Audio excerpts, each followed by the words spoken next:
বন্ধুরা, সংসার মানে শুধু ভালোবাসা নয়। সংসার মানে হাজারটা না বলা কষ্ট বুকে চেপে রেখেও প্রতিদিন স্বাভাবিক থাকার অভিনয় করা। যে ছেলেটা বিয়ের আগে নিজের জন্য যা ইচ্ছে কিন্তু সেই ছেলেটাই সংসারের হিসেব মেলাতে গিয়ে নিজের প্রয়োজনগুলোকে তালিকার একদম নিচে নামিয়ে দেয়, অথবা তালিকার বাইরে ছুঁড়ে ফেলে দেয়।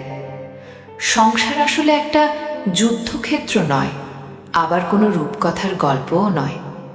এখানে প্রতিদিন ছোট ছোট ত্যাগ থাকে, ছোট ছোট সমঝোতা থাকে, আর থাকে কিছু না বলা অভিমান।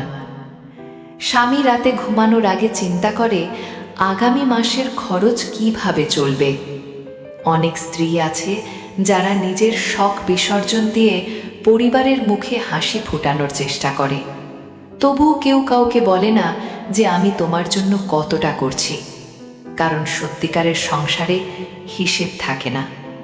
যেদিন স্বামী স্ত্রী দুজনেই বুঝবে আমরা একে অপরের প্রতিপক্ষ নই, আমরা একই দলের মানুষ, সেদিন থেকেই সংসারটা একটু বেশি সুন্দর হয়ে উঠবে। তুমিও নিশ্চয়ই চাও তোমার সংসারটা আরো সুন্দর হোক। তাহলে কথাগুলো বুঝতে চেষ্টা করো, প্রয়োজনে বারবার শোনো।